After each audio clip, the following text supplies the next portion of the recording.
دفن کی ہوئی چیزیں بھی نکل آئیں گی ایسے لوگوں کی تائید کے لیے جو بتائیں گی کہ یہ لوگ درست ہیں، یہ لوگ خدا کے ساتھ چلنے والے ہیں۔ دنیا میں کسی انسان کو یہ اختیار حاصل نہیں کہ وہ خدا کے لوگوں کے رستے میں حائل ہو سکے، بلکہ جو بھی خدا کے لوگوں کے رستے میں حائل ہوگا، جو بھی خدا کا مذاق بنائے گا، جو بھی خدا کے کام کو ایسا ہی سمجھے گا جیسے کوئی کھیل تماشا ہو، خدا اس کے ساتھ وہی کرے گا جو بیلشزر کے ساتھ کیا۔ تو تولا گیا اور کم نکلا۔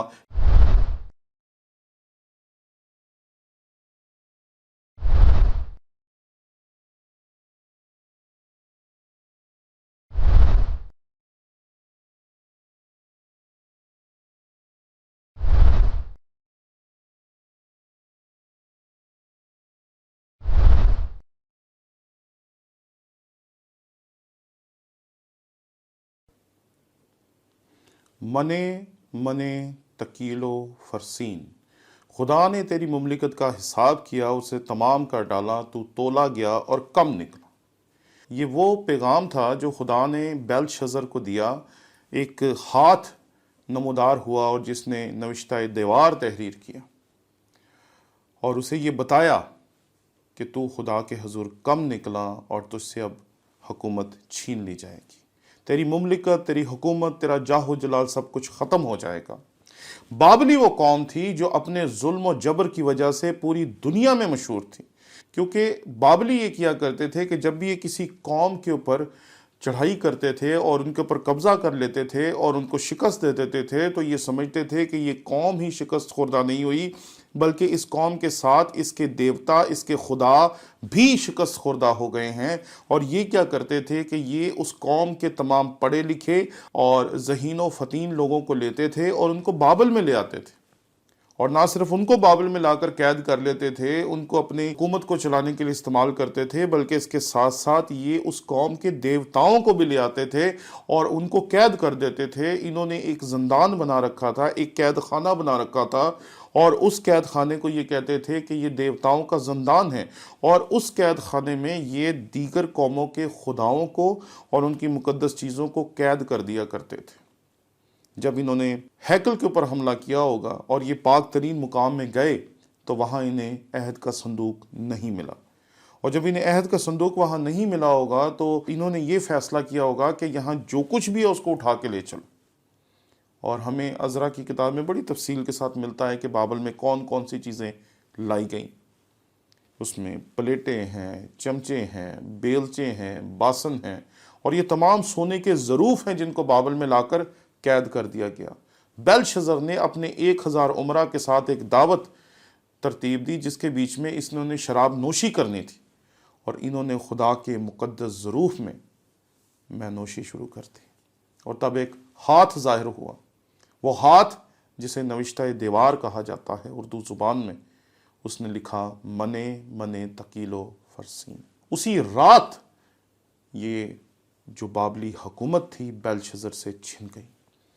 اور شاہ فارس، خورس، ایران کا بادشاہ جسے خسرو پرویز بھی تاریخ کی کتابوں میں لکھا جاتا ہے، اس نے آ کر اس جگہ پر قبضہ کر لیا۔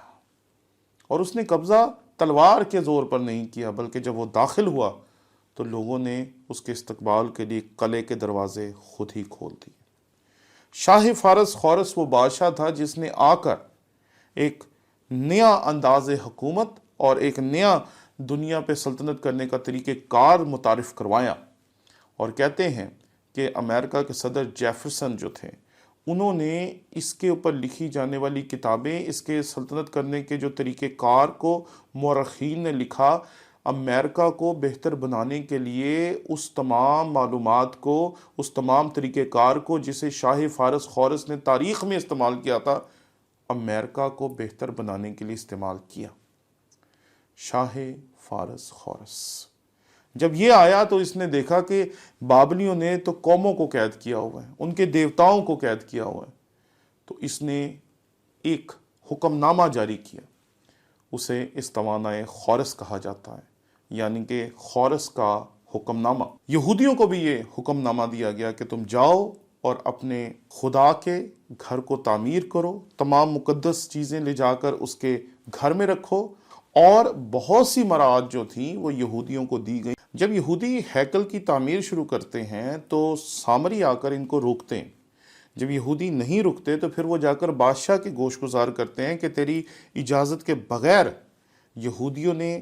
فصیل کی تعمیر اور ہیکل کی تعمیر شروع کر دی ہے۔ بادشاہ سب کچھ رکوا دیتا ہے، تو پھر یہودی جا کر بادشاہ کے حضور اس بات کو پیش کرتے ہیں کہ ہم جو کچھ کر رہے ہیں یہ سب کچھ شاہ فارس خورس کی مرضی کے مطابق ہے۔ اور پھر جو بادشاہ ہوتا ہے اس وقت کا، جو دارا مادی ہے، جو ایک علاقے میں رہتا ہے جس کو مادہ کتاب مقدس میں لکھا ہے، وہاں اخمتا کے محل میں وہ اجازت نامہ جسے یہاں پر تومار لکھا گیا ہے، وہ مٹی کی ایک تختی ہے جو آپ اگر غور سے دیکھیں گے تو وہ ایک ڈھولکی نما بنی ہوئی ہے۔ اس کے اوپر آرامی رسم الخط میں، جو قدیم آرامی رسم الخط تھا جسے خط میخی بھی کہا جاتا تھا، اس کے بیچ میں وہ اجازت نامہ مل جاتا ہے۔ اور جب وہ اجازت نامہ مل جاتا ہے تو پھر پتہ چلتا ہے کہ یہ تمام جو سازش ہے دراصل یہودیوں کی نہیں بلکہ یہ سامریوں کی سازش ہے۔ استوانہ خورس یا وہ اجازت نامہ جو تھا وہ ایک دفتر میں دفن تھا۔ کسی کو پتہ بھی نہیں تھا کہ اس اجازت نامے کی ضرورت پڑے گی۔ لیکن آج بھی اگر آپ پاکستان بائبل سوسائٹی میں جائیں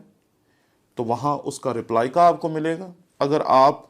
برٹش میوزیم میں جائیں تو وہاں اس کا رپلائی کا ملے گا کہ یہاں جس پتھر کی وجہ سے، جس اجازت نامے کی وجہ سے ہیکل کی تعمیر کی اجازت یہودیوں کو دوبارہ سونپی گئی تھی، وہ آج بھی ہمارے پاس جوں کا توں محفوظ ہے۔ کتاب مقدس میں خدا کے لوگوں کو ہیکل کی اجازت جس پتھر کی وجہ سے ملی، وہ پتھر ان لوگوں کا تھا جو خدا کی اطاعت کر رہے تھے۔ اور نوشتہ دیوار جس بادشاہ کے خلاف ہوا وہ تھا بیلشزر، جسے کہا گیا منے منے تقیل و فرسین، خدا نے تیرا حساب کیا اور تیری حکومت کو تمام کر دیا، تو تولا گیا اور کم نکلا۔ آج خدا کے ساتھ ہونا یا خدا کے لوگوں کے خلاف ہونا، یہ دو حالتیں ہیں، کیونکہ جو لوگ خدا کے ساتھ ہوں گے، جو لوگ خدا کے لوگ ہوں گے، جو لوگ خدا کی غیرت، خدا کی حمیت، خدا کے مقصد، خدا کی مرضی اور خدا کے ارادے کے تحت ہوں گے، خدا ان کے ساتھ ہوگا۔ دفن کی ہوئی چیزیں بھی نکل آئیں گی ایسے لوگوں کی تائید کے لیے جو بتائیں گی کہ یہ لوگ درست ہیں،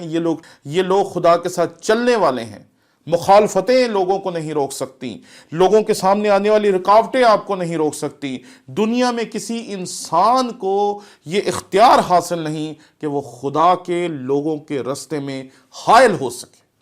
بلکہ جو بھی خدا کے لوگوں کے راستے میں حائل ہوگا، جو بھی خدا کا مذاق بنائے گا، جو بھی خدا کے کام کو ایسا ہی سمجھے گا جیسے کوئی کھیل تماشا ہو، خدا اس کے ساتھ وہی کرے گا جو بیلشزر کے ساتھ کیا، تو تولا گیا اور کم نکلا، اس لیے خدا نے تیری حکومت کا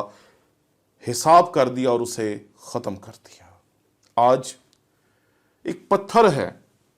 جس کے بارے میں ہم نے سیکھا، جو مادہ میں اخمتا کے دفتر میں پڑا ہوا تھا۔ وقت گزرنے کے ساتھ سب اسے بھول گئے تھے، لیکن جس وقت اس کی ضرورت پڑی وہ سامنے آ گیا، اور آج تک وہ جوں کا توں موجود ہے۔ جو لوگ قدیم خط میخی پڑھ سکتے ہیں